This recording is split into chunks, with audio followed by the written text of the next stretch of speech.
korespondensi satu-satu. Ini justru lebih simpel. Korespondensi satu-satu adalah sama saja seperti relasi, hanya saja dia mempunyai syarat atau punya aturan, sama seperti fungsi. Disebut korespondensi satu-satu jika setiap anggota domain berpasangan tepat satu anggota kodomain atau sebaliknya. Ya. Nah, selain pasangannya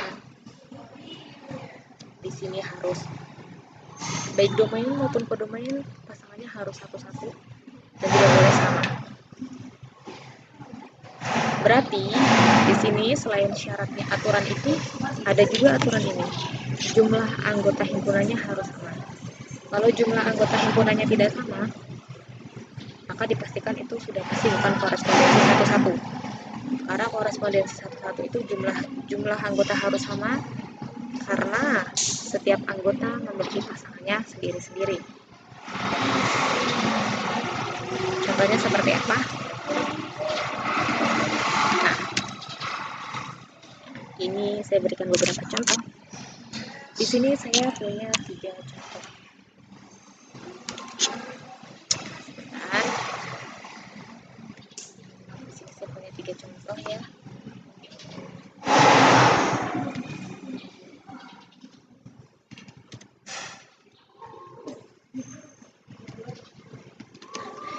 Contoh pertama, contoh kedua, contoh ketiga.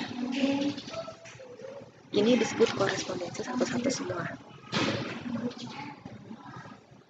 Kenapa disebut korespondensi satu-satu semua?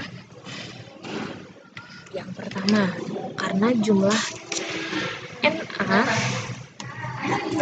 maupun NB itu sama-sama 3.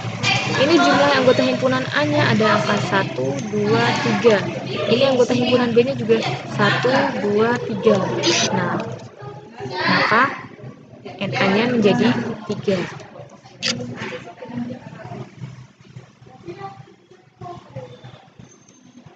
Kemudian di contoh kedua, saya mohon maaf, coba perhatikan slide atau materi saya. Di sini harusnya X-nya 5, NB-nya juga 5. Ya. Saya mohon maaf ada sedikit kesalahan di dalam slide saya. Kita perhatikan anggota himpunan A-nya ada 1, 2, 3, 4, 5. Maka NA-nya menjadi 5. Kemudian anggota B-nya 1, 2, 3, 4, 5. Maka NB-nya menjadi 5. Jumlahnya ada 5. Itu namanya disebut NA dan NB. Tergantung nama himpunannya ya. Kalau misalnya nama himpunannya ini adalah P atau Q, maka di sini adalah NP dan NQ. Tapi karena di sini adalah anggotanya A, ini B, maka di sini jadi A, di sini jadi NB. Contoh yang ketiga, ini anggota himpunan A-nya ada 1, 2, 3. Anggota himpunan B-nya, maka NA-nya ada 3. Anggota himpunan B-nya juga ada berapa? Ada 3. Ada A, ada B, ada C. NB-nya 3. Tapi nggak cukup dilihat dari situ ya. Nggak cukup dengan dilihat dari N-nya sama atau NA sama NB-nya sama nggak? Atau dua anggota himpunannya punya jumlah yang sama nggak anggotanya? Kita harus lihat juga kalau misal dia udah ada diagram panah dan kalian disuruh membedakan, kita perhatikan. Contoh pertama, anggota domain dari anggota 1 punya pasangan ini. Ini punya pasangan ini punya pasangan ini. Jadi tidak ada yang namanya pasangannya sama. Pasangannya sendiri-sendiri dan beda-beda. Begitupun ini satu pasangannya dengan A, 2 pasangannya dengan C, 3 pasangannya dengan B. Bisa nggak kalau 3 pasangannya dengan A? Nggak boleh, karena A itu udah jadi pasangannya akan satu. Jadi pasangannya sendiri-sendiri. Itulah yang disebut dengan korespondensi satu-satu. Baik domain maupun kodomainnya tidak ada yang bercabang. Semuanya terarah secara tunggal. Itu kalau korespondensi satu-satu.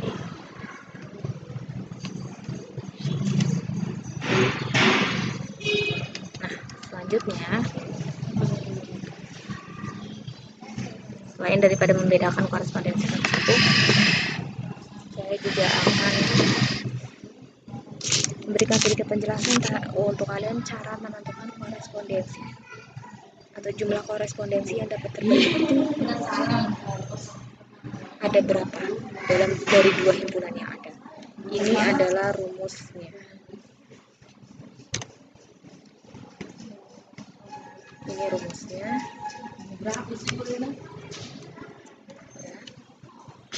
N di sini disebutnya N faktorial. Saya sudah kasih peringatan di sini, dua himpunan disebut korespondensi satu-satu jika kedua himpunan memiliki jumlah anggota yang sama. Jadi, untuk menentukan jumlah korespondensi satu-satu yang terbentuk dari himpunan A ke B atau himpunan P ke Q atau himpunan X ke Y adalah dengan N faktorial.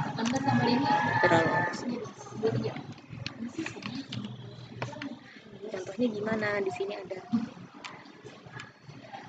anggota himpunan X dan Y.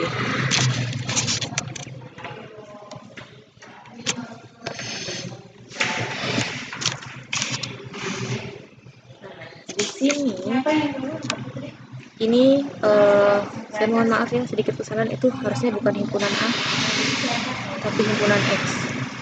Kalau ini bukan B, ini artinya Y.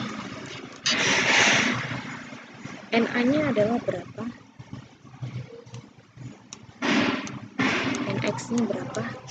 Kita lihat anggotanya 1, 2, 3, 4, 5. Oh, ada 5. Kemudian ND nya berapa? 1, 2, 3, 5. Oh, ada 5 juga ya. Berarti N faktorialnya dari X dan Y adalah ini sama K.